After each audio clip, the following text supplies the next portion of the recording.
Welcome back to another episode of the DFD Performance Podcast. We are joined, third episode of the year. We took a little hiatus. It's been a little time in between drinks, but we've got Ryan Hassel, aka the Dojo Dietitian, back on to break down some science. So, Doge, welcome back on. Thanks, Jordy. Thanks for having me back on. Go over what we're talking about today, Doge, because I feel like this is a question we get almost daily. And I feel like people who listen to this podcast are probably either going to be very, very appreciated to hear this standpoint and hear the scientific side of this, or it's going to infuriate them and we're going to get some pretty nasty messages. But let's introduce what we're talking about today.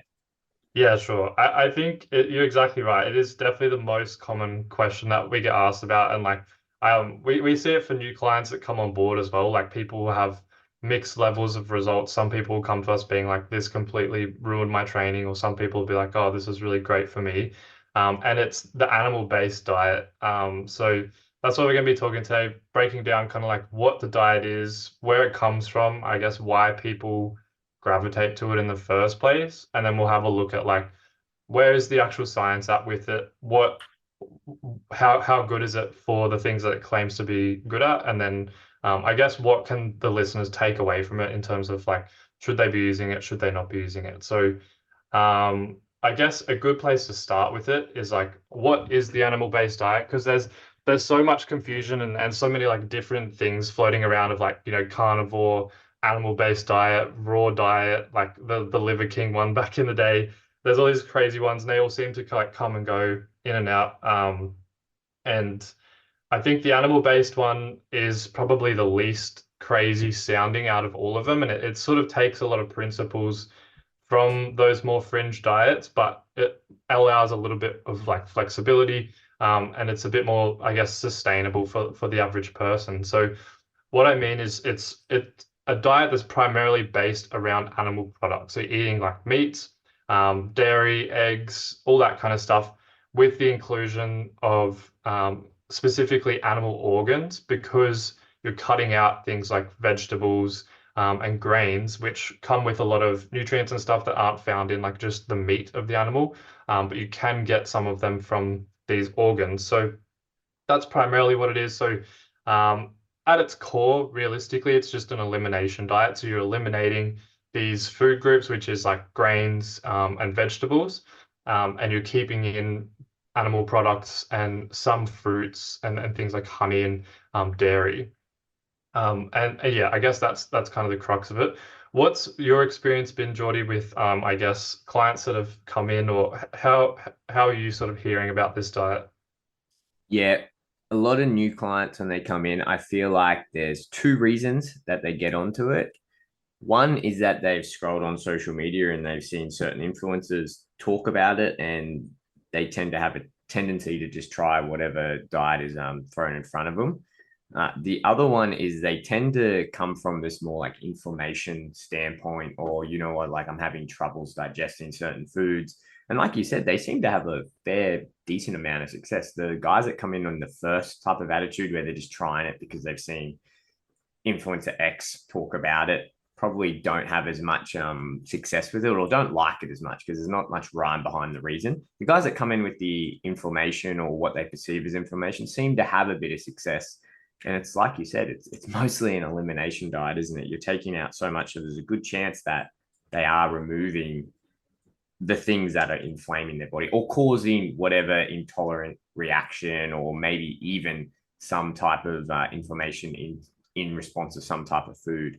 That's generally my response with it. But it's always very interesting to talk to them and hear about why they go on it. That's something that's always fascinating. But there's a bit of research behind it. What have you found in the research for the motivation for why people jump on this animal-based diet? Yeah, well, there actually was a pretty recent study. I think it was last year or within the last couple of years. I think Harvard did. It was just a survey, so it wasn't really like a full study or anything like that. They were just kind of gauging, because it had gained so much popularity, like why were people jumping on it? What were they hoping to get out of it? And I guess what their perceived benefits were. Like it was none of this was actually like measured in terms of like biomarkers, or like they weren't looking at bloods or anything like that. They were just like, how, like, why did you jump on it and how do you feel? Um, I think the main reason was actually like weight loss, and I think that probably comes from a lot of, you hear people like Joe Rogan and stuff kind of like talking about it with some of these influencers, like the people that push it, and they'll be like, oh yeah, I have all these health benefits, but I also lost this amount of weight in this amount of time. And I think that that was like the primary one that a lot of people jumped on for. But like you said, the inflammation side of things seems to be a big reason. Like people get really frustrated. They have whatever condition it is, whether it's like some inflammatory skin condition or like digestive issues, and they've tried everything else and nothing works. And then they hear that there's like this miracle cure, which is the carnivore diet, animal-based diet, whatever it is, and they hear like their favorite influencer talking about how it helped them with those problems, and then they try it out. And the thing is, like a lot of people from the survey self-reported that it was helping with those symptoms. So there does seem to be something there when it comes to these inflammatory, I guess, responses that they're having. But there's no real reason that's been identified for why that is.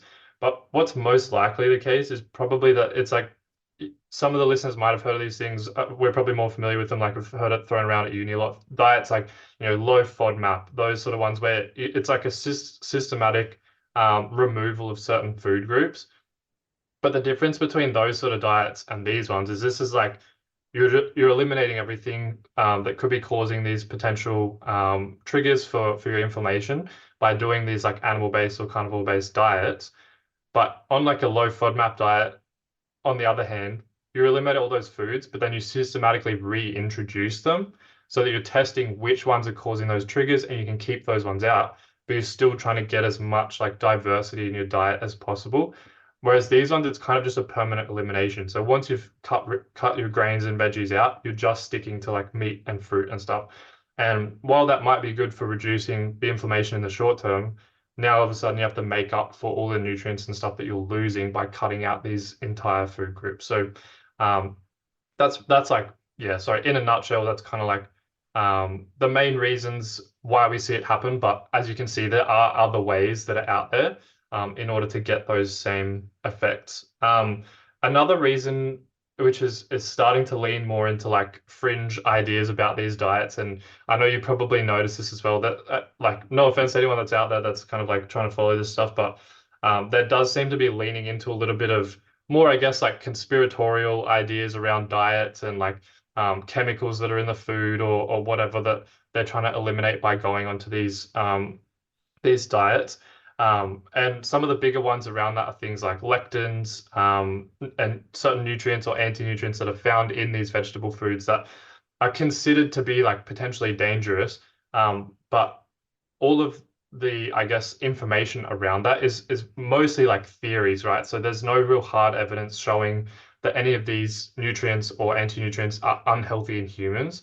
It just seems to be at this stage based on like animal studies, like mice models, things like that, which are really cool. Like you can see these like I guess mechanisms happen in like a cell culture or in an animal and be like, whoa, that's a really cool theory.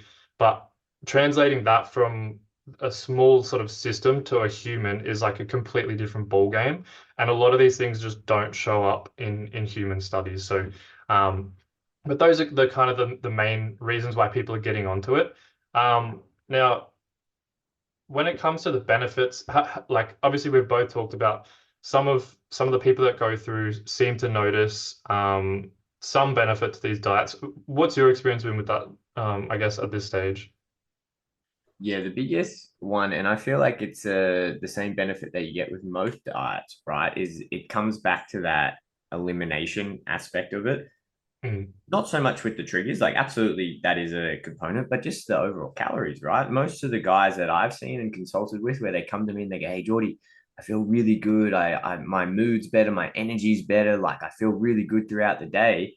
And I look at the diet they were eating before, and then I look at their, quote unquote animal-based diet, and I just think like you're calling this an animal-based diet, but what you've really done is just removed all the crap out of your diet, and you've gone back to the fundamental principles that a vegan diet preaches, that any other type of diet preaches, is that you get rid of most of the processed foods, you include mostly whole food, you have a good amount of protein, and you drink, all your water and you have some structure. And most importantly, you eat an appropriate amount of food, which a lot of people do not do. And that, like you said earlier, Dojo, tends to lean to these guys going towards weight loss. And when they go towards weight loss and achieve weight loss, you generally see all of these other health benefits. So we tend to associate, hey, you know what, I went on this diet and it was this diet specifically that gave me all these benefits. When you dig into it and you look into it a bit more, it's like, well, you could have got those benefits any which way, any diet that you went from, as long as you just achieve this, which is usually the weight loss. And I see that because they remove all the crappy processed foods. Is that a similar experience to what you get with these guys? Yeah, I think so. Sorry, no, it definitely is, and I think it's just like it's a simple cookie cutter approach to restricting your diet, right? Because okay, all of these certain foods are going to be now bad for me, so now I'm going to like avoid them, and that generally includes whether it's carnivore, whether it's animal based, whether it's like vegan, whatever restrictive diet you're on. A lot of the time, the foods that you're restricting out of the diet are going to be the high processed ones that are high in calories, lower in nutrients and stuff like that.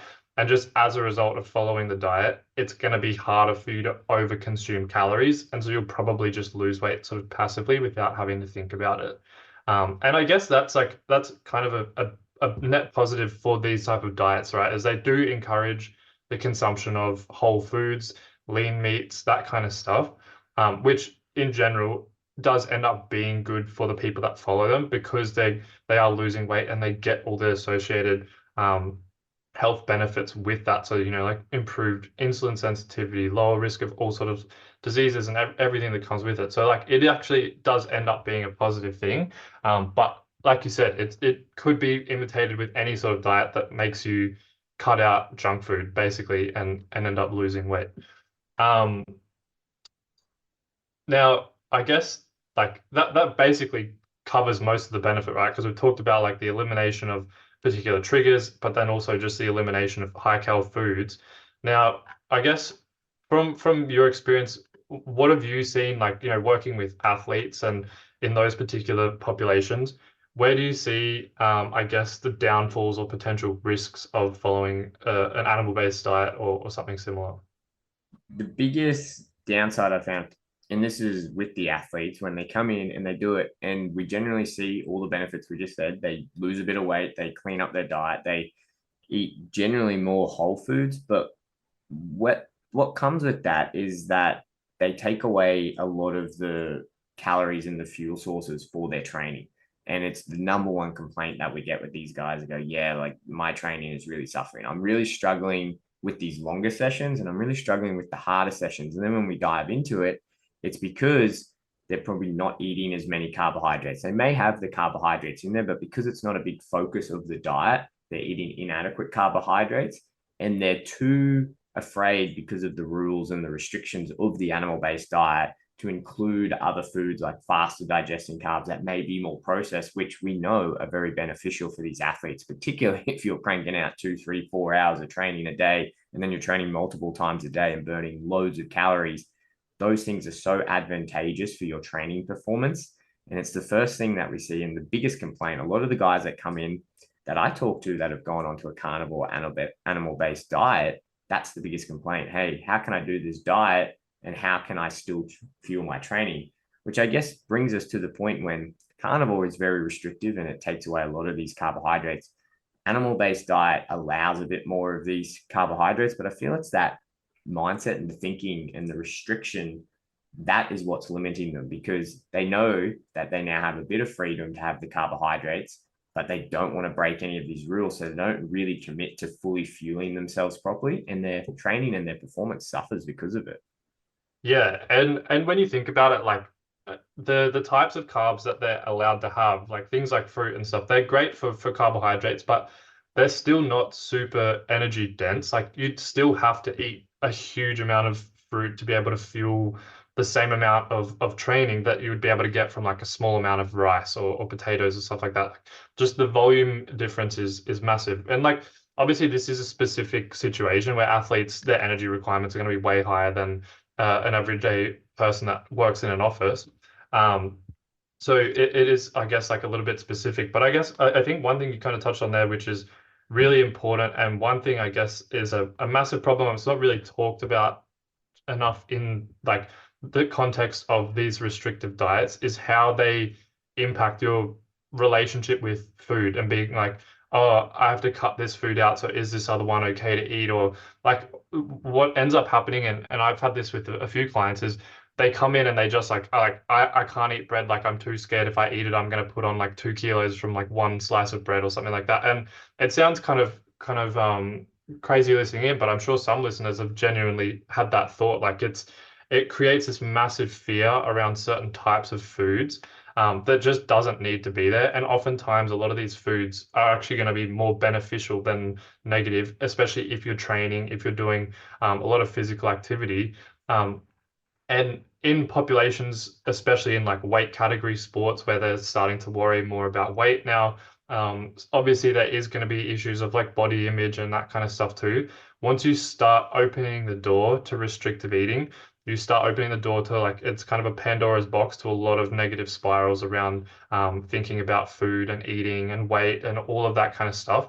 And it can lead to some really dangerous things that we kind of on our end we see a lot more of. So I guess it doesn't probably come across as an important idea to maybe people that aren't around that all the time. But yeah, I think the impact on relationship with food can be insane.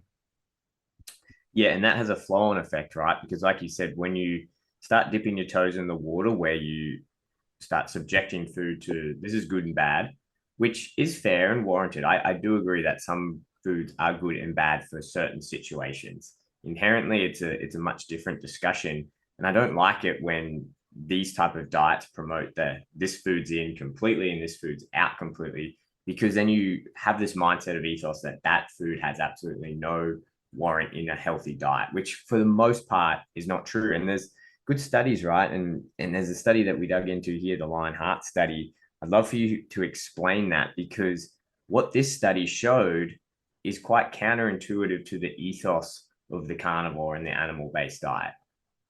Yeah, absolutely. So um, I guess a lot of the concerns with these diets and a lot of the things that they're trying to eliminate, as I said, they are kind of based on these lab studies or theories about what foods are going to be healthy and unhealthy. And like theoretically, they might make sense in that closed system in the cell model or in the mice model.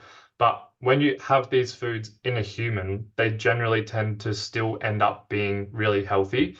So that example there, the Learn Heart study, is one of the more significant ones when it comes to like nutrition research. It's one of the better controlled studies out there. There's a massive group, 500 participants, and it's one we all kind of learned about at uni, right? Because they had such a significant outcome from this study where they were essentially separating the participants into two groups. One of them followed a Mediterranean diet, and I'll explain what that means in a second. One basically just got no advice. And they planned to run this study for, I think it was like 5 years. They had to cut it early. The ethics um, people in charge of the study had to cut the study short because the positive outcomes for the people following the Mediterranean diet in terms of heart risk, so things like dying from a heart attack, but also things like non-fatal heart attacks, so things like stroke and heart attacks that didn't end up in with the people dying were up to 50 to like the risk of that happening was up to 50 to 70% lower in the group that was following the Mediterranean diet than the other group, like before the study even had time to run its course. They were like, this is so significant that we have to, it's unethical for us to keep this going without telling the other population how beneficial this is. And if you look at the foods that were included in that Mediterranean style group, the main foods that they were increasing were things like grains, breads, root vegetables, green vegetables, things like replacing one of the main changes they did was they replaced a lot of the saturated fat in these people's diets with margarine, olive oil, and canola oil, which are these oils are usually, I mean, olive oil is sometimes okay within some of these communities, but for the most part, things like canola oil, they're like never eat it. It's got like if it's got canola oil in it, it's toxic or whatever, it's a seed oil. these foods that were increased in these groups were found to be so beneficial that they literally had to cut the study short because they were so protective against these heart conditions. So it just really shows the difference between like having these theories about why things are like certain nutrients and things are bad in a closed system.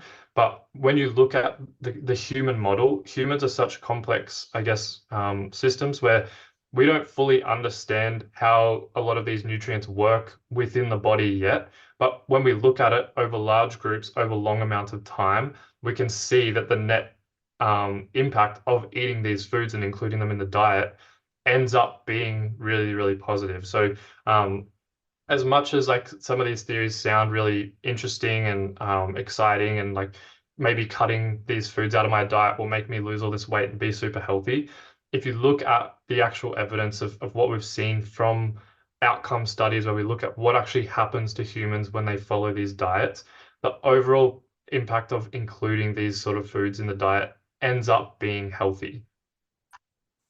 Yeah, that's a very important point. I think another point that's important to go over is this idea of confounding factors, which is important when we talk about nutrition research, because you could take, let's just say, an extremely healthy individual, and let's define healthy as someone who has a BMI, and you can jump up and down about BMI as much as you want. Let's just say a BMI of 22, they've got an appropriate bone mineral density, they've got appropriate amount of muscle mass, they participate in cardiovascular training 3 times a week. They participate in resistance training 3+ times a week.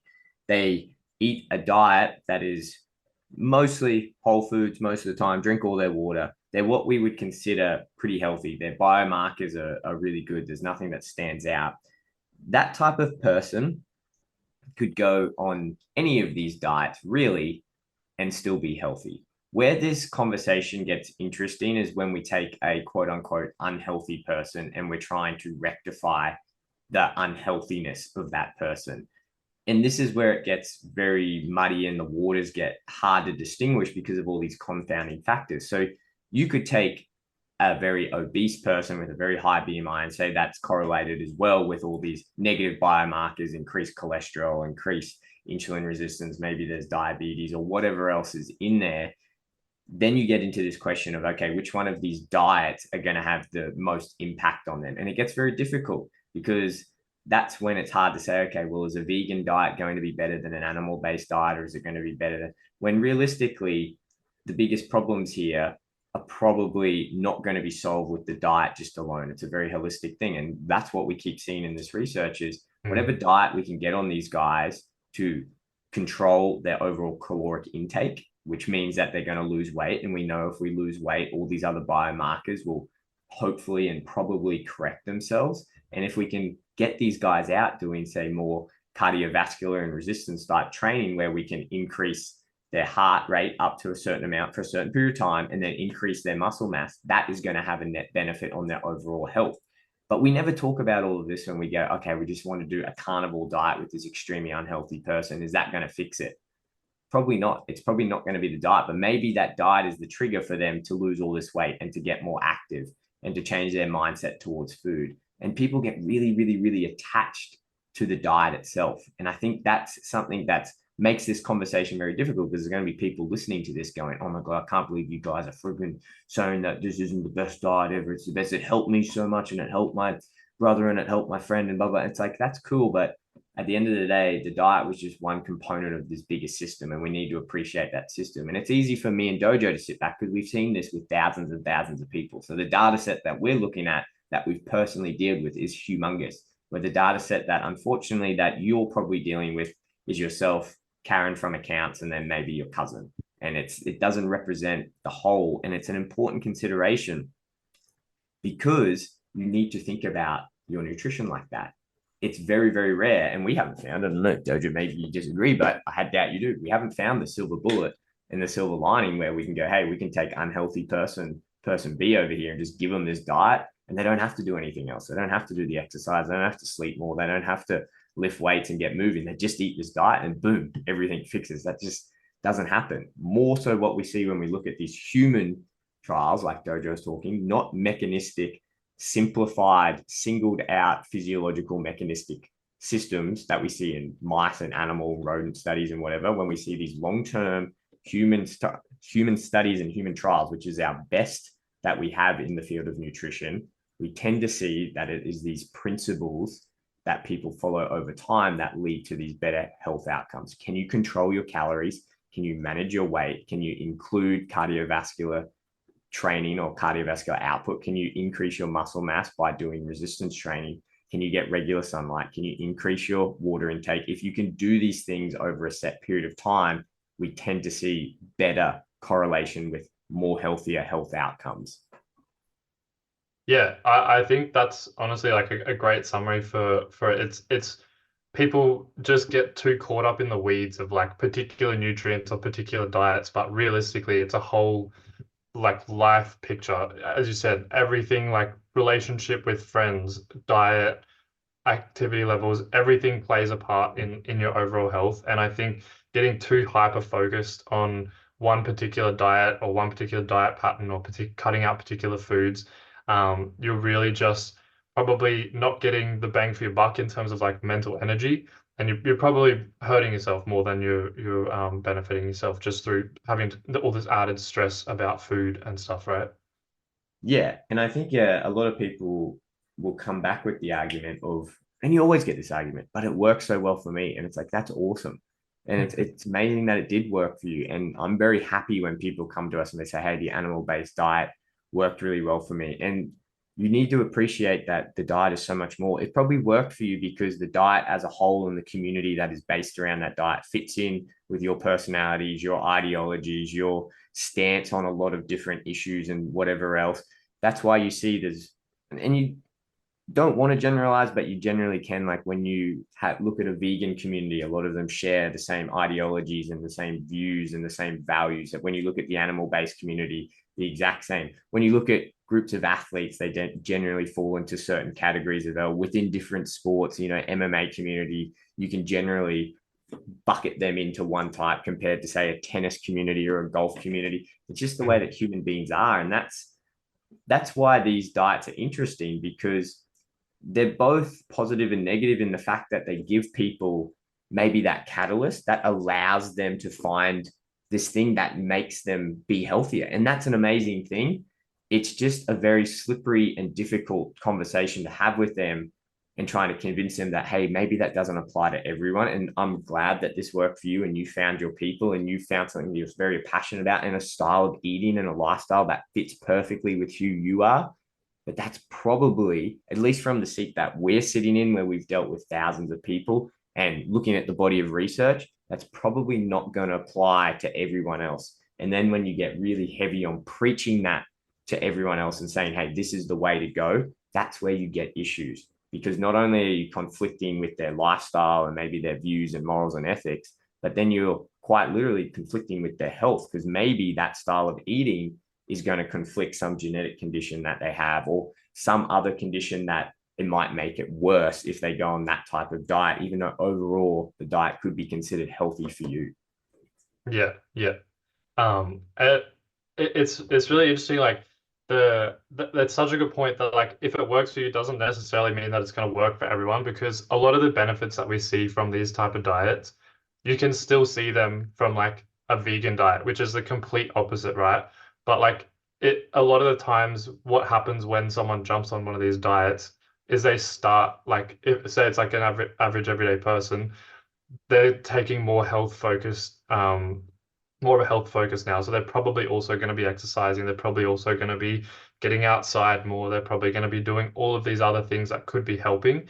But in their mind, the one thing that they changed was, oh, I just did the carnivore diet and now I feel better, right? And then so that's like, that's what caused it. But there's all these other things going on around it that have led to improvements.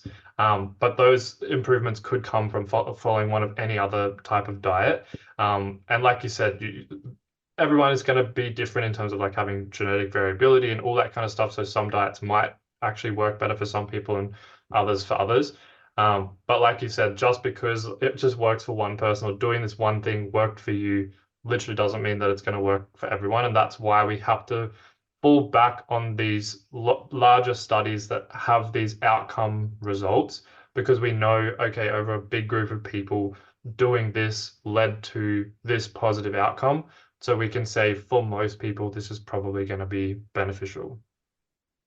Yeah, I think that's a good point to finish this up on. So if you are someone that's listening to this, I don't want you guys to think that we're coming after. I quite like the animal diet, to be honest. Like the animal-based diet, I think shares a lot of great principles in the same way that I really like the vegan diet and that I think it shares a lot of great principles. Would I personally follow either of those diets? No, I wouldn't. But I do love the principles and I do follow the principles in the diet that I follow. And I'm sure you agree with that, Dojo. So I think it's important when you're looking at nutrition and especially when you're scrolling social media, you can absolutely have your own opinion on anything you want. You have every single right to do that. When you're imparting information onto other people and it concerns their health, like health is the most important thing that you can have. And the most important, it's the only thing that's really important to us. You can have a million problems in the world until you get sick, and then you have one problem, and that's your health. This is where this conversation gets a bit dicey. And I think this is where conversations like this are so important because you need to be able to sit back and take away a lot of the subjective feelings that come with dieting. And you can't deny that there's subjectiveness that comes because it's so attached to our identity, our ideology, our morals and values and everything else. And you need to be able to look at it a bit more objectively. So conversations like this are really important. If you like the animal-based diet, power to you. That's awesome that you found your thing. If you don't, then maybe this gives you a bit more talking points to consider it. But I just think it's important whenever you're talking about nutrition, you need to be able to take that step back. Hey, what objectively is this diet doing? And how does that apply to the person that's sitting in front of me?